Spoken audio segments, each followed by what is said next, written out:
होना एक इंडिविजुअल के लिए क्यों इतना ज़रूरी है? बेंजामिन फ्रैंकलिन की वो उक्ति मुझे याद आ रही है। उन्होंने ये कहा था कि only two things are certain in life, one is death and the other is taxes. या कि मृत्यु और करवेरा, जिसको हम टैक्स कहते हैं, ये दो चीज जो है वही निश्चित है। तो टैक्स के लिए तो हम टैक्स प्लानिंग कर रहे हैं, लेकिन एक दिन हमें मृत्यु का भी सामना करना है। और जब वो दिन आता है, तब हमें इस दुनिया से कुछ भी लेके नहीं जाना है, माना यहां छोड़ के जाना है।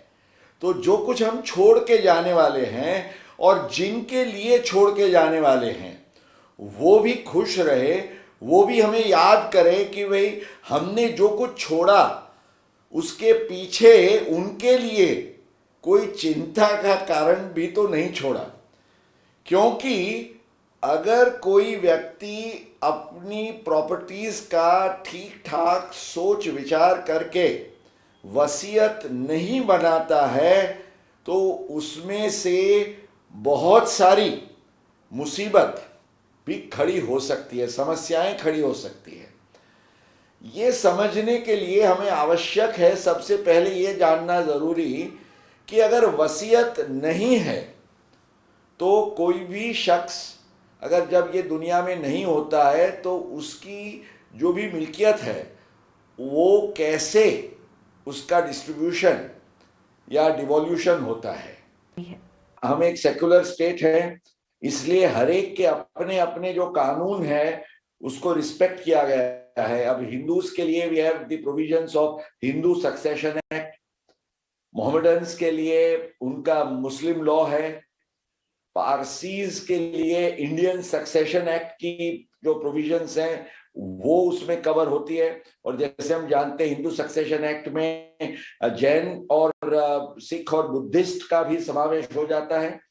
तो अगर किसी ने अपना विल या ना वसीयत नहीं तैयार किया है, तो होता ये है कि हिंदू सक्सेशन एक्ट, हम उसकी ही बात करते हैं, तो हिंदू सक्सेशन एक्ट के तहत अगर वो पुरुष है तो उसकी जो भी प्रॉपर्टीज है वो इन इक्वल प्रोपोर्शंस, अगर उसकी विडोड मदर है, उसकी वाइफ है और उसके जितने भी बच्चे हैं, माना बेटे बेटियां, सबके बीच में एक समान इक्वल प्रोपोर्शंस में उसका डिवीजन किया जाता है।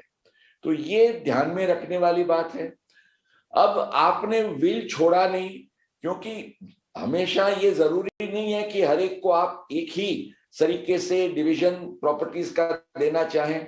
तो वसीयत नहीं है तो आपकी जो इच्छा के अनुसार आपको जो डिवीजन करना है वो होगा नहीं।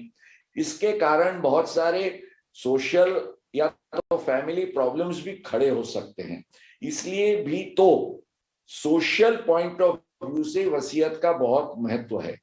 इसके सिवा वसीयत का ये भी महत्व है कि जब वसीयत नहीं होती है तब ये जो प्रॉपर्टीज का डिवोल्यूशन होना है आपके लीगल एयर्स के बीच में, मान लीजिए हिंदू सक्सेशन एक्ट के आधार से भी जो एयर्स है, अब उनको सबसे पहले तो ये पुरवार करना होगा कि they are the actual legal years.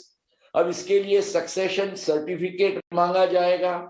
कई केसेस में ये सक्सेशन सर्टिफिकेट जो है वो आपको जब कोर्ट से लेना पड़ता है तो इसमें जो टाइम कंज्यूम होता है, इसके पीछे खर्च होता है, तो ये भी तो काफी पेचीदा मामला बन सकता है। इसलिए जहां विल है, तो जैसे हमारी एक उक्ति है कि where there is a will there is a way, हालांकि उसका कॉन्टेक्स्ट अलग है, पर कानून के तौर से हम कहें कि where there is a will the way is very smooth for the distribution of properties to the legal heirs.